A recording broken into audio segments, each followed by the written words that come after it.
Chapter 30, In the Cups. In the Cups. A no-man walked on, glad to be at last free of his armor. The description the others had given to him of that deserted village was not quite enough to convey the eerie sense of hopelessness the place seemed to hold, warm winds banking sand in the empty streets, windows black and hollow in the deepening dusk, the mercenaries that lingered in knots on every corner openly appraising him as he passed, though none approached. Imoen had mentioned there was a temple there, also adding that it had looked as abandoned as the rest of the village. But in such small places, the main temple often housed smaller altars of any affiliated gods, and shrines to other faiths popular in the region were usually nearby. A no-man had every confidence he would find what he sought. The desert was a constant danger there, and it was in such places the god of watchers found the faithful. And so after Fritha had returned with the water, everyone had made their best attempts to wash and change, and their meal had been eaten. He had left the others to idle the rest of their afternoon away in cards and sleep, and set out on his own. It was good to be away from them. A no-man found it easier when he did not have to worry about how they were interpreting his careful neutral demeanor, the man on constant guard against their concern, or worse, their pity. He had always been a private person when it came to his emotions, barring his temper, his mind added sharply. Perhaps that was why he had first come to like Fritha. Her manner had been so easy and accepting, he had told her things he would have been loath to speak of to anyone else, even close friends. And now, it was over, and even his sadness was overwhelmed by the utter, all-consuming void within. In but a year, he had lost his family, the order, and his love, and after everything, it truly felt as though, outside of his faith, there was nothing left in him to lose. The temple looked, as Imoen had stated, quite deserted. A no-man knocked on the sun-bleached wooden doors all the same, the sound booming about the empty building beyond them. Gruff laughter across the square. "Don't bother, mate, no gods look on this place anymore." A no-man considered they might have a point. The alley alongside the building was deep in shadow and wonderfully cool, something at the end catching his eyes, and he walked on with an increasing sense of disbelief to reach a much smaller square, a raised, walled piazza in the center where the shrines he sought were likely housed, though that was not the source of his amazement. At each corner, rising 4 or so yards above the whitewashed walls, dusky green branches twisted and stooped graceful limbs over the square within. He ducked under the cool bower, stepping up into the piazza to find dappled sunlight falling upon 6 shrines to serve varying faiths. It was empty of worshippers though, only a bent old caretaker lingering there, his skin dark and creased like old leather, breaking the stillness with his huffed exertions, threadbare linen robes hitched up about his spindly knees as he fussed over one of the huge wooden tubs that held the tree's roots, the man slowly pouring water over the rich, red earth. Excuse me." "Yes, oh, come in, come in." The man greeted, suddenly all smiles as he bustled over to draw him inside. "It has been a while since I have seen a new face. You from the camp, yes? I thought you have not the look of those mercenaries. No need to look so distrustful, all those who would give worship are welcome. Here, take a little." He offered kindly, stooping to scoop a cup of water from the bucket behind him. "I'm sure my trees can spare you some." A no-man nodded, thirstier than he had realized as he drained it in one. "My thanks." No matter," the man clucked, eyes screwed up as he peered at the symbol hanging low on his chest. "Now what have we here, a helmite, is it? I've not seen your like in a while, but there was a time when some of the caravan guards would come and give worship here, while their masters were over at the temple throwing coin at the merchant's friend." A no-man decided not to comment on this audible bitterness. "Yes, I noticed the temple to Joaquin is closed now." It is so. People are fickle, and gods even more so. The coin left and so the priests left with it. But I remained, just as when my own temple was lost. Anomen was more than confused. Your own temple?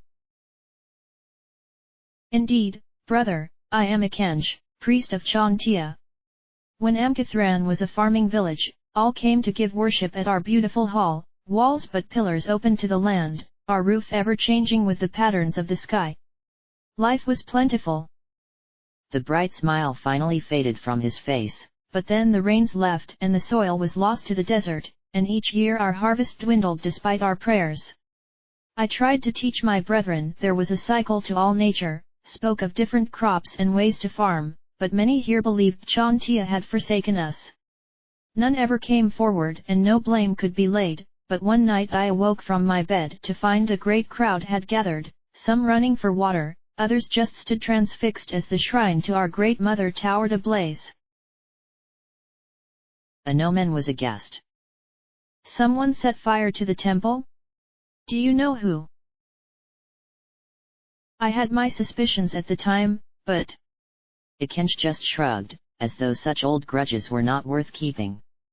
Then the monastery stepped in and eventually the Walkie Knights came with their merchants and their gold and built another temple. All thought I would leave then, but I remained here to tend the shrines and create a new place of worship for my lady. He was smiling once more, a fond hand lightly patting the trunk at his side. From seeds of the trees that used to line our hall, and nourished with ash from that tragedy, he laughed suddenly. I must have walked 1,000 leagues back and forth to that well in these last 2 years. But 2 years? Anomen blurted, these trees look to be as old as you. Akensh laughed again, an almost impish twinkle to those dark eyes. I still have some power in me yet, brother. I would you could see them in flower, but that time has been and gone. But, here. He offered, plucking a twig from the branch above him and crushing one of the leaves, the strong scent of peppermint infusing the air. Akensh chuckled at his surprise, pressing the twig into his hand. There, for your lady, should you have one. Anomen ignored that painful twinge to nod, his thanks forestalled by the light patter of footsteps, and they both turned to see Melisande tripping lightly up the steps behind them, the woman halting in her surprise. Akensh reassured her with a smile. Welcome, lady, to the shrines of Amkithran. Ah, thank you. The man merely nodded, returning to his chores, their pair left to the mercies of uncertain silence. Melisande recovered first. Good afternoon, Sir Anomen, is it not? It is so, you are here to make your prayers, my lady. I was. She admitted, though her gaze remained upon him, a hesitation still about her even as she closed another step between them. I am glad to see you here actually. I was hoping to speak to one of your company's more rational members away from other elements. Sir, you are a warrior of Helm and a man of good standing and faith. This search for Abbe Gisel could take over a 10-day, perhaps even longer. Do you believe that it is the best course to remain here idle while Sendai raises an army? Anomen certainly did not believe it the best course, as well Fritha knew, but there was not a thing in that world that would either tempt or torture him into such an admission. However, his thoughtful silence was all the encouragement Melisande required. I know the others perceive these dragons as the greater threat, but they have yet only to strike at other children. This army could bring a war to Tether as bloody as their revolution, and I would not see this land so torn when such wounds are far from healed. He regarded her coolly, her words only echoing his own thoughts. Are you certain that Sendai poses such a threat to all of Tether? I was of the understanding that even Yagashura would not have besieged Saradush but for the children hiding within. I know there are doubts to any course in these tumultuous times, but we both know that what I say is right. Fritha may have made her decision in this, but I believe if one such as you were to put to her the pointless folly in this search for Abbe Gisel. Anomen snorted, the girl made an art lately of ignoring those about her. Frithha knows her own mind, and I will not be the fool who seeks to change it. Even if you know it to be wrong, pressed Melisande urgently. Frithha is a good woman, but the influence of the blood is strong, and grows only stronger as the prophecy comes to pass. You could find the person you know lost to it if you do not act. Even now she is content to let Tether burn in her thirst for vengeance against these dragons. Melisande seemed to instantly know she had gone too far, though a noman's thunderous frown could have left her in no doubt. You assume much, my lady. Frithha is many things, but she would never put her own desires over the well-being of others. The woman bobbed her head, deferent to his temper as she tried a new tack. She is your leader and your defense of her does you credit, but I know you serve a higher order than she. Helm charges his followers to be vigilant, to seek out and destroy evils at their source, before they can take true hold. Do you speak now of Sendai or Frithha, I wonder? I need not you to remind me of my duties and my faith, though I am more than curious as to why you would attempt to use them to manipulate me. Melisande looked flabbergasted. I am not, I am merely trying to prevent war from raging across Tether. Anoman smiled, satisfied he had riled her so. Forgive me, my lady, but the way you present your arguments suggested otherwise. Perhaps this is why many of those around you believe you working against them. He paused just long enough to enjoy her indignant mouthing. So that we are sure we do not misunderstand each again, allow me to make this very clear, whatever may come, whatever may pass between us, I am Frithha's man to the last. Melisande regarded him from under fine amber eyebrows, her movement crisp and curt as she straightened her wimple and adjusted her cuffs. I see. Well, then I can but say she is fortunate to command such loyalty. I am leaving the village tonight, though I cannot say for how long, until I find this Abbe Gisel, I suppose. She added sourly. We will be here upon your return, my lady. She snorted, turning smartly on her heel to sweep from the shrine, and it was only later, after Anoman had risen from his own prayers and was walking back to their camp, he realized she had not made her worship.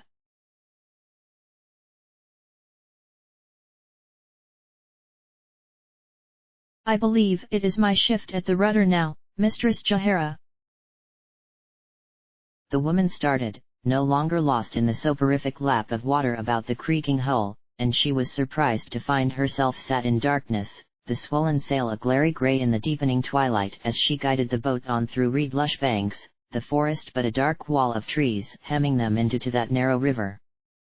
Had it truly been under the glare of noon she had taken the helm? A hesitant smile from the boy and she relinquished the tiller, Rowan's young face holding the same quiet gravity that hung over the rest of that barge and those people who were all too aware of the sacrifices made to bring them this far. Jahara left the lad with barely a nod, noting for the first time all day the growl of hunger in her stomach. It went ignored, the woman stepping from the cover of the canvas that had been stretched above the tiller to head for the bows opposite, the deck pitching gently under her footsteps as though the day seated had left her legs asleep. The breeze was warm and heavy, the previous rains merely closing the air instead of clearing it. Unseen birds were finally quieting in their roosts to match the murmur of voices from the deck below, none of the usual laughter to break the stillness. She raised her hand in silent acknowledgement to Lucian's wave, he and Belid leading the two horses along the bank next to them, Gitali ambling stoically behind. They had collected the others the previous evening, their disorganized group easy to spot where they were trooping along the bank, bodies lost to the darkness to leave only their bobbing lanterns, a tenebrous gathering of marsh wisps. The only thing that evening had drawn were swarms of midges, the insects tempted from their forest of reeds to make a feast of her. Jahara batted them away in hopes they would find easier prey, another smaller cloud hanging about the mast where moths and crane flies hurled themselves at the newly lit lantern with suicidal tenacity. Rowan was still getting accustomed at the tiller, the boat brushing close to the right bank to stir the sweet, sickly scent of rotting irises, a suffocating adder, the half-moon dulled behind a veil of clouds. The creak of the hatchway behind her. Jahara turned to see Enric's outline slowly emerge from the mouth, the man kicking shut the hatch and cursing quietly as he slopped tea over his hand. "Here," he murmured, sheepishly passing her the half-empty cup. The chipped pottery had held its heat better than its contents. Jahara took a sip, the lukewarm tea bitter and overly stewed, the dregs of a long-cooled pot. She drank it anyway. "How is she?" Enric did not need a name, his mouth twitching downward, spectacles flashing white with his glance back to the hatchway. "I offered her something to help her sleep, but she refused it. She is sat now in the stern." His throat bobbed. "With a thick body. Curry is with her." Jahara felt the tears begin to well and she let them fall, Enric polite enough to turn and allow her a moment to indulge her misery. "I am sorry, I know he was a friend to you, as well." The woman just sighed, her damp cheeks feeling tight and sticky. "Yes, but it is more than that. I used to see a balance to all things, but now perhaps I have lived too long, but this world seems only to take and I am tired of death." It seemed the soldier had no answer to that. After so long, he likely felt the same, long fingers drawn absently to the pendant that peeked from beneath his dark blue jerkin, the bronze wheat sheath bright against his chest. "You follow the Earth Mother?"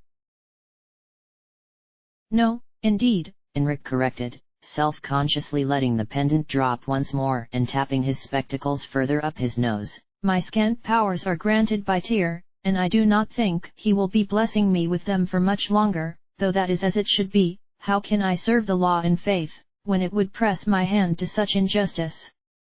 No." He sighed, lifting the pendant to the light. "This was my wife's when she lived. She was a good woman and far more devout than I.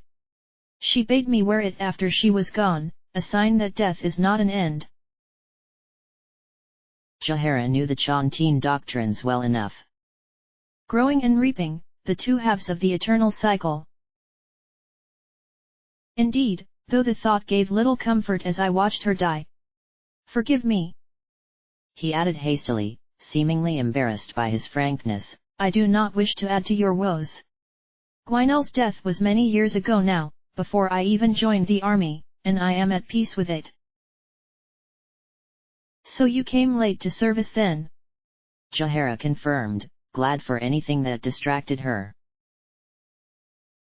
"Yes, I was born and raised a farmer in a community of small farmsteads to the north of here, in the Star Spires." "A farmer?" He laughed faintly at her surprise. "You thought me a scholar, Mistress Jahara? I fear my studies came much later in life. Until even a few years back, I lived with my family in Hague Cairn. We kept goats and tended what few crops could be grown in the thin soil, and thought little of the lands outside our valley, even as rumors of war and hardship reached us from the merchants who visited the monthly gatherings. The years passed, I buried my parents, inherited the farm and took a most beloved wife, and 27 winters had passed me by before this peace came to an end. It began in the goats. I believe it originated from the 2 new does we had bought at the high harvestide gathering, a disease I had not seen before that swelled their udders and blistered at their mouths. We separated those infected from the herd, Gwynel devoting her care to them while I dealt with the rest and prepared the ground for the spring planting, but it was not enough. Those half-dozen infected died, and a 10-day later, Gwynel took to her bed, complaining she was cold and aching though the weather was still mild. I had elders visit and a cleric came all the way from Redmstor, but to no avail." Enric gazed out into the darkness, a faint smile deepening the creases at his mouth. "Gwynel knew her time was near. She was so brave, more worried what would become of me, I think. After she was gone, life at the farm was not what it was. I missed her too greatly. I sold the rest of the herd and travelled to Dar Omar. I had little money, and was too old then to be offered an apprenticeship. My own schooling from my parents had covered only reading and numbers, but I knew enough of disease and wounds from tending the goats and I was hungry to learn, and the army agreed to my induction as a medic. So I rose through the ranks, honing my skills as a healer. I wanted to help others, to save them the misery that had befallen me, and, for a good few years, I did. But then these troubles arose and the lines blurred, and one day I woke up and realized I was on the wrong side. Jahara felt the familiar anger burn. Yes, I am accustomed to that feeling. You speak of your brothers, confirmed Inrik, Jahara's snap about this assumed fraternity dying in her throat, and with the weight of a great ocean wave it hit her. The Harpers, the last remnant of her old life, was finally gone. For an instant, it was like losing Khalid all over again, and she could have almost wept, the hatred she felt for those she had once held as close as family. Now they were a curse to be spat, a group that plotted and twisted for their own gains. Had it always been so? Had she merely never noticed it before? But perhaps it was not just them who had changed. She had misjudged Temis, dismissed him as a placating little man, but he had stood up to her brethren better than she had in beginning, and what it had cost him. Inrik took her silence for doubt. What we do here, Jahara, is right, however others may see it. I believe that, and you should, as well. Jahara sighed, feeling again the empty ache within her. I do believe it, I merely wonder if, in the end, will it be worth it?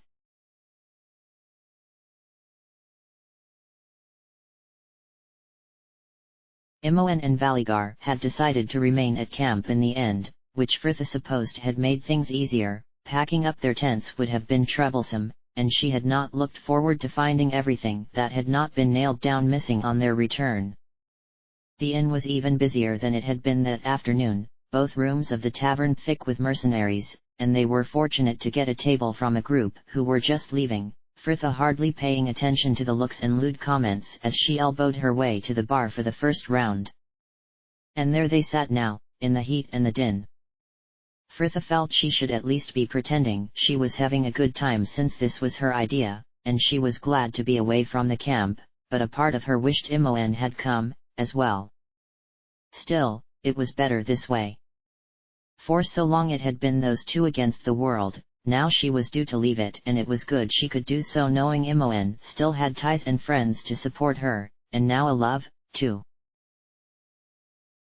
Frithha glanced up from her cup, and felt her stomach tighten. Sometimes she fancied Minsk's dark eyes held more guile than he let on. Young Frithha, you are very quiet this eve. What, me? Never. You must be thinking of someone else. Perhaps Solifane.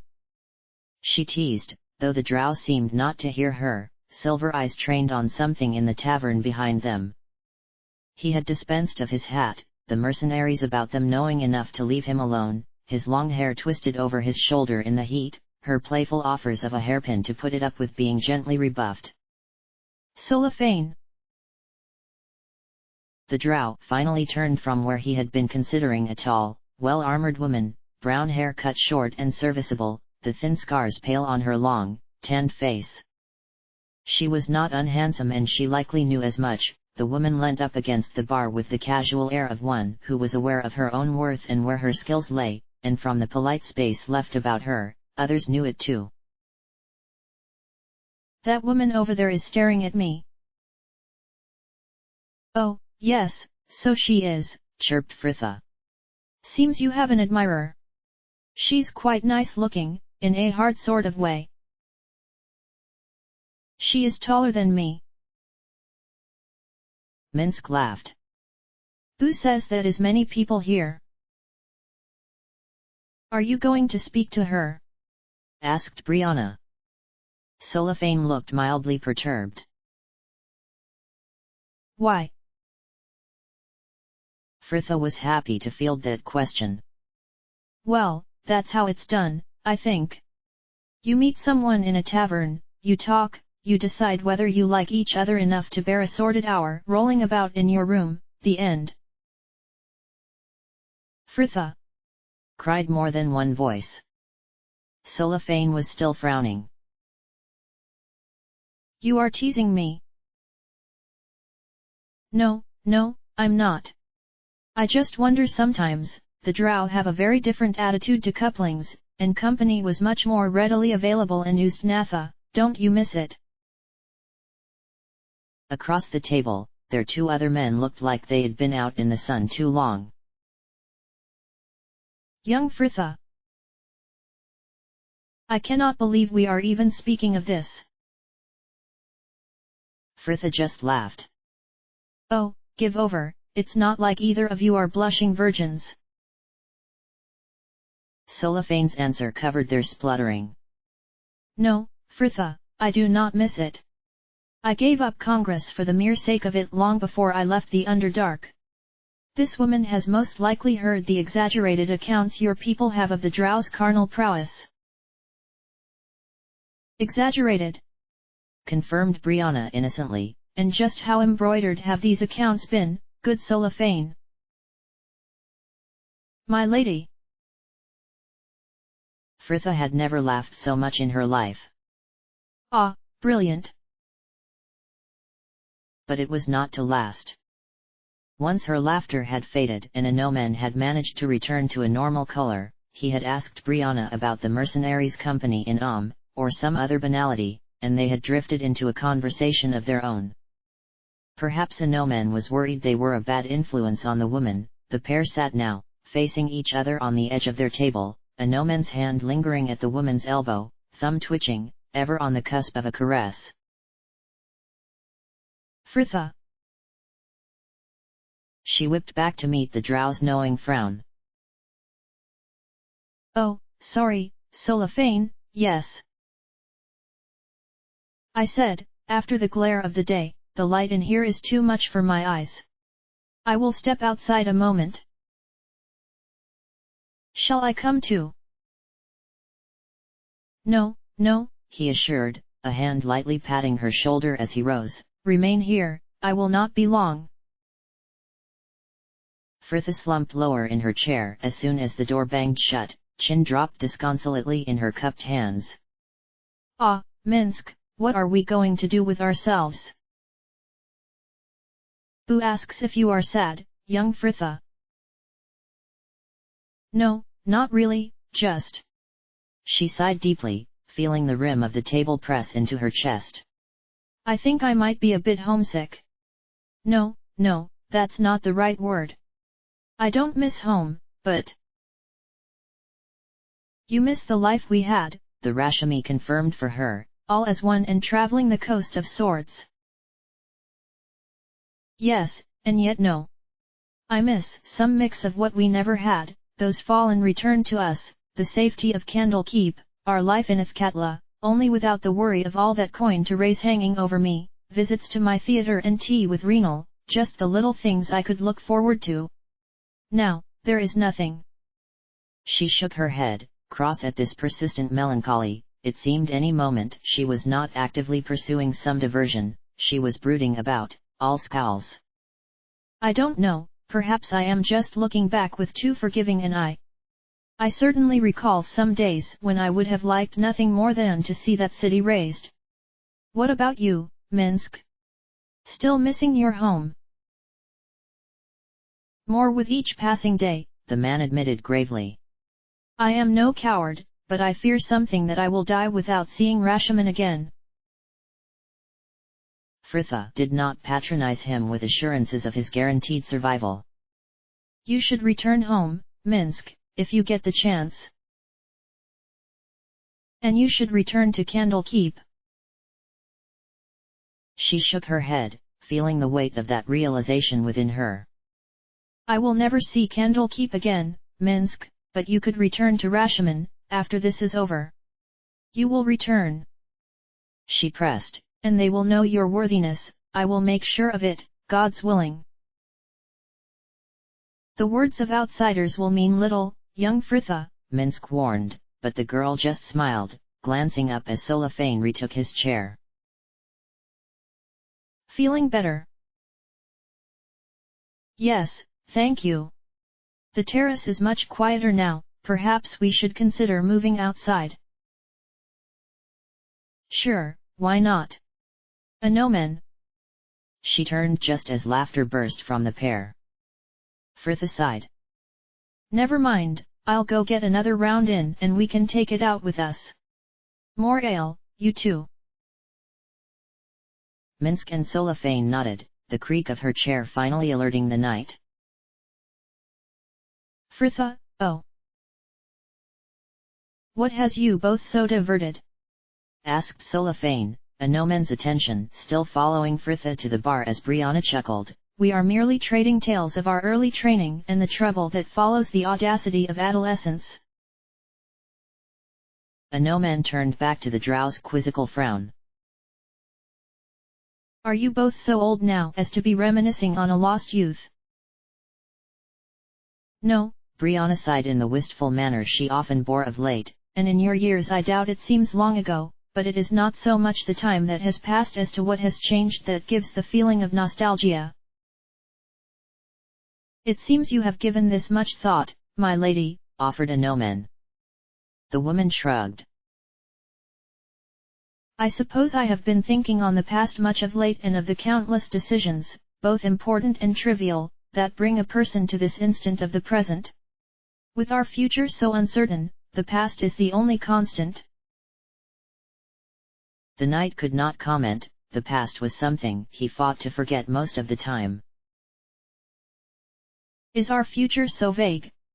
The drow continued with that dry humor to which he was partial. We have a course, albeit one dependent on what information our guardian can bring to us. Anomen remained silent, all knew of his doubts concerning their current plan. He had mentioned he had met Melisande at the shrines, but had said nothing of their discourse. He did not think any about him required further reason to distrust the woman. Brianna was frowning, a sweep of her hand sending her fat braid over her shoulder. Melisande. I do not trust her. How so? Snorted Solifane, you have yet to meet her. No, but I have heard enough of what you all have said. The way she knows so much, yet tells us so little, I do not know why Fritha even deals with her. All share in this frustration, good Brianna, young Fritha as well, though without any other to guide us. Boo says she seems unhappy of late, I wonder if this is the cause. Minsk considered with a frown, suddenly noting her continued absence. Indeed, where is she? Well, she went to fetch the ale. And even as they turned, the sound seemed to swell in the small room, Anomen finding her easily in the press. Fritha sat upon the bar and surrounded by half the men in there, scattered cups atop the counter rattling under the rhythmic strike of half a dozen fists as she sank the contents of an ale pitcher. Drink! Drink! Drink! Drink! Drink! Brianna turned back to their table with a shrug. She appears fine to me.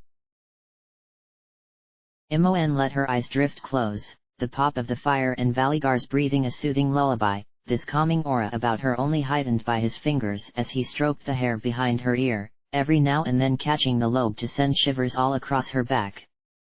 They had not made love since Indraviat, but she did not mind, they seemed closer now than they ever had. The others departing for the local tavern to leave them there, sat in silence before the fire, her laid out, her head upon his thigh, his heavy linen trousers pressing the pattern of the weave into her cheek. We should gather some more wood before the others return. Imoen.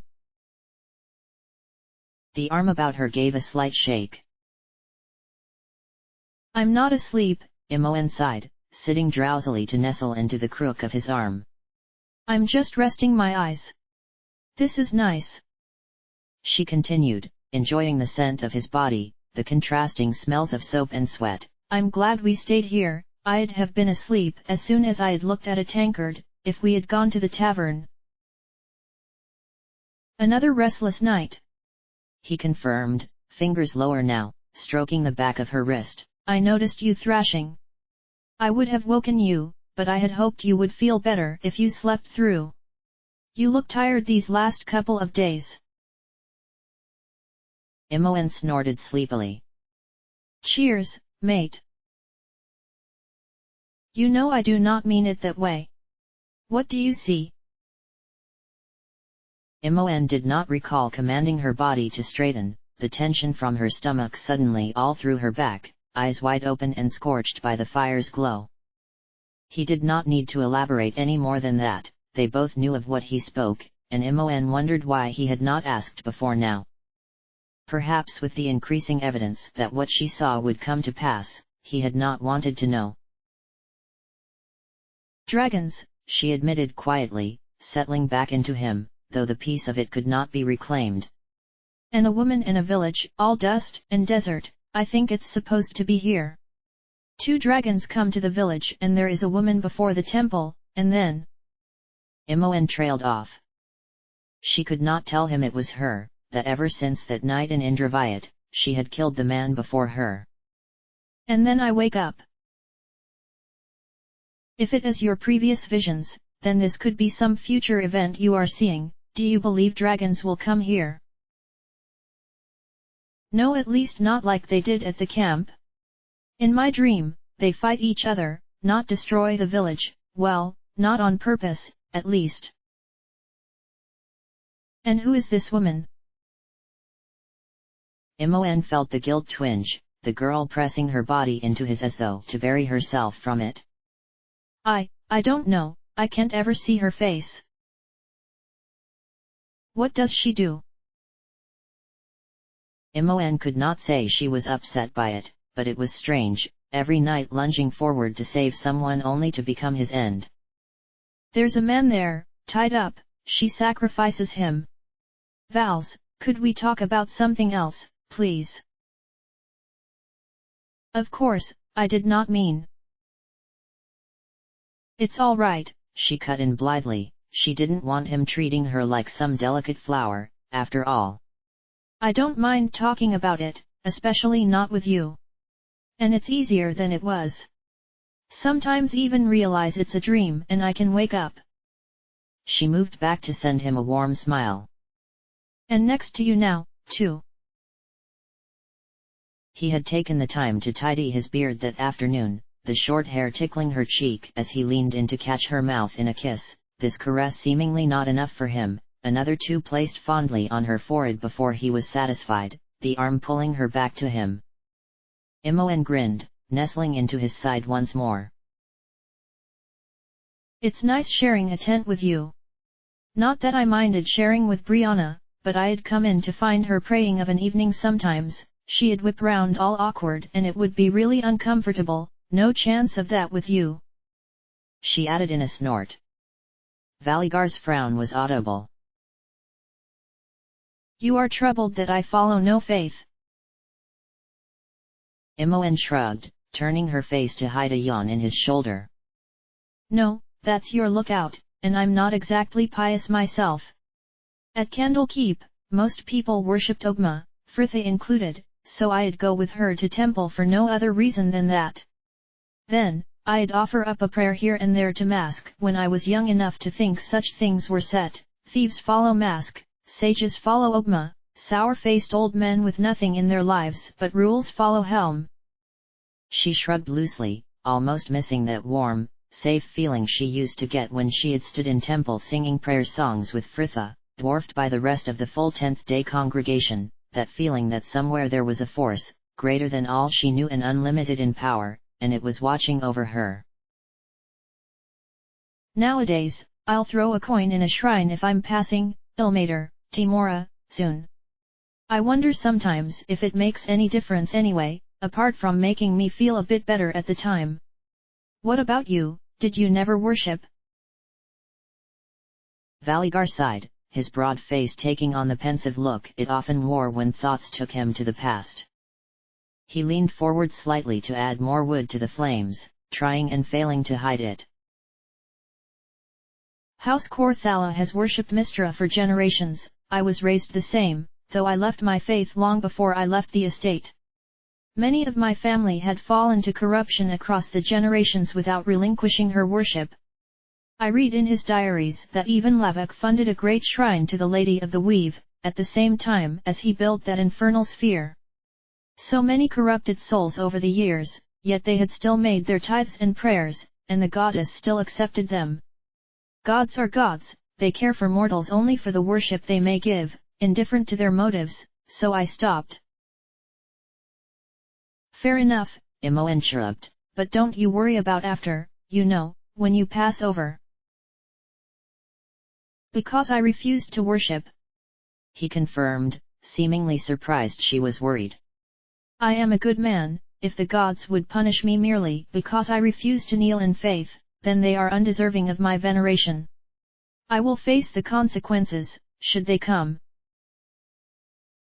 Maybe you can stay here and become a ghost, Imoen offered with a giggle. I'll become one too, and we can haunt about your estate.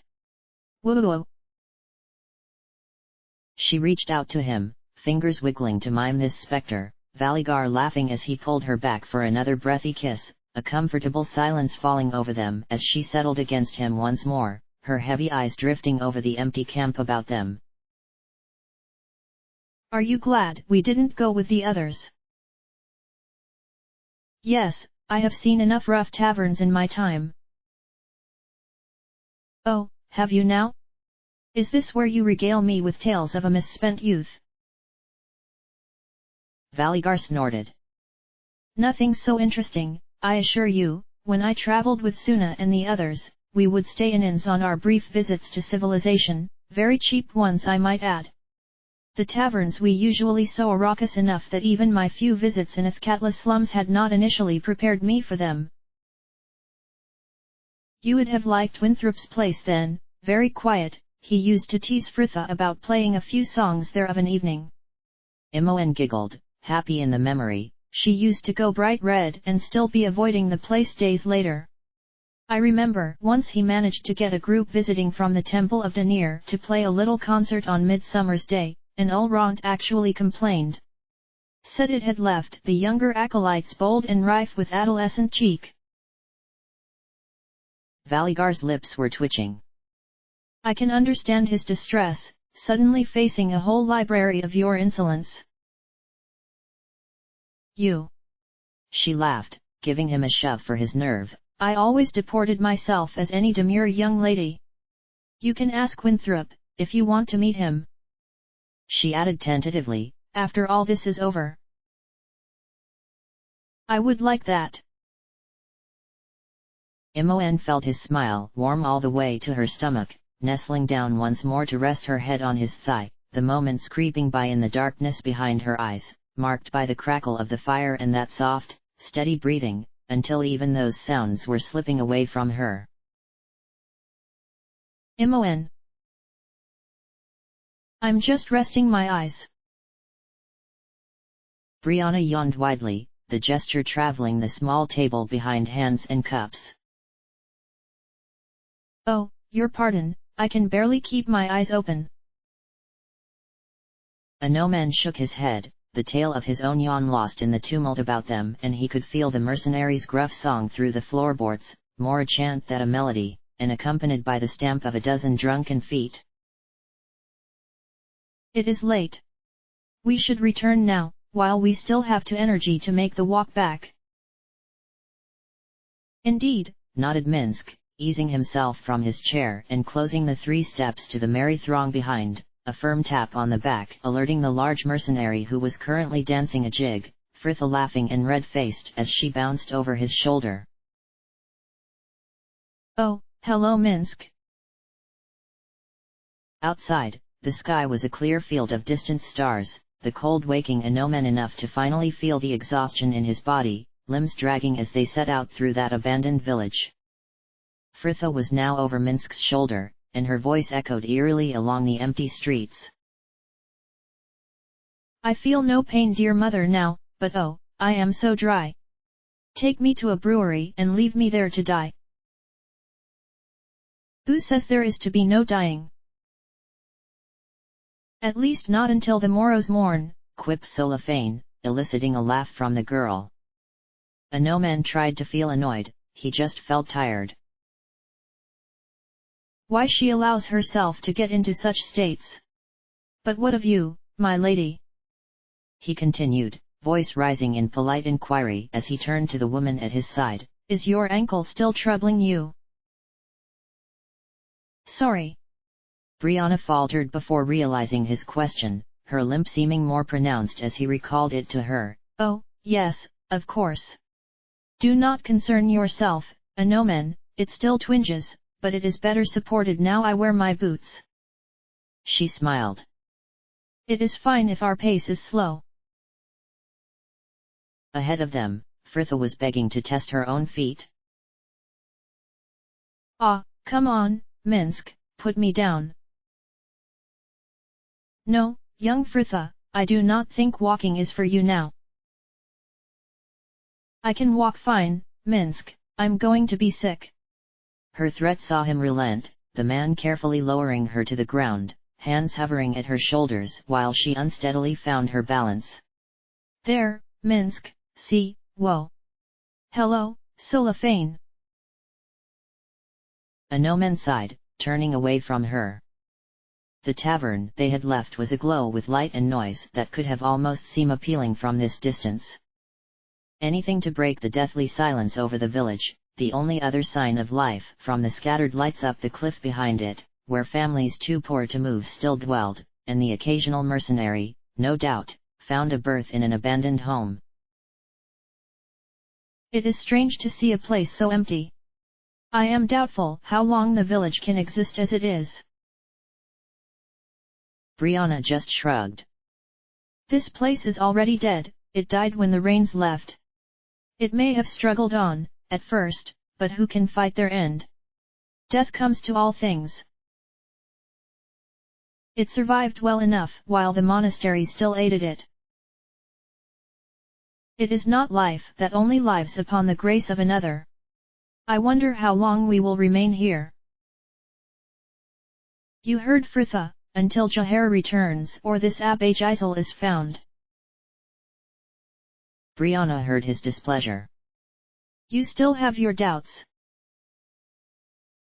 I merely do not relish the idea of a 10-day or more here waiting, while elsewhere our enemies prepare and gain strength.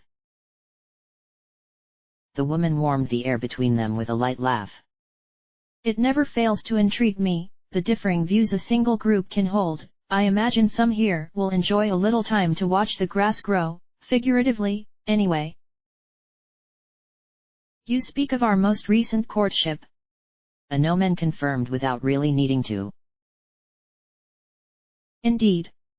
Love is a strange thing, I sometimes wonder what the pair favor in each other. You do not think them well matched, my lady? No, not that, Brianna clarified. It is merely Valigar is rather reserved and Imoen is the untamed opposite. Chuckled Anoman. Perhaps that is why he favors her. Indeed, I do not wonder at that, merely why she favors him. Anoman was surprised. You think Valigar a poor suitor? The woman's lip gave a disinterested quirk. He is skilled in battle and does not turn from duty, but I prefer men of passion, for their beliefs, their desires, be they noble or just the mundane pursuits that fill most days. If he cannot feel passion for his life, how can he feel it for me? Anoman had no answer to that, his gaze drifting back to Fritha and wondering, from that perspective, why she had ever favored him, the girl leaning heavily into the drow, feet scuffing uncertainly along the dusty street. Next to him, a weary sigh. Ah, I shall certainly sleep tonight. Anoman glanced to her, Brianna's sharp profile somewhat softened by the gloom. Do you miss Imoen's company now you no longer share a tent?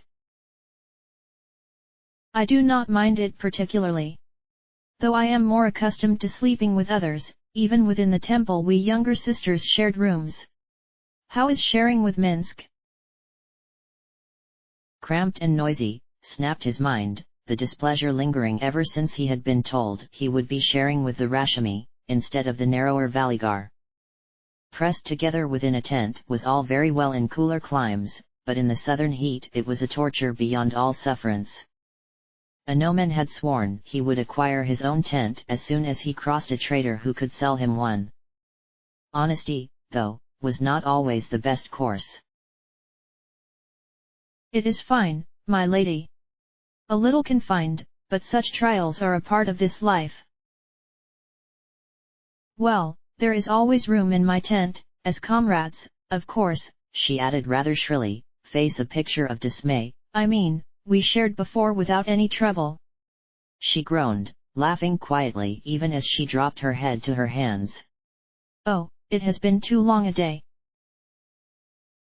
Anoman said nothing, just laughed quietly along with her, the pair sharing a smile as Fritha's lament drifted in the chill night.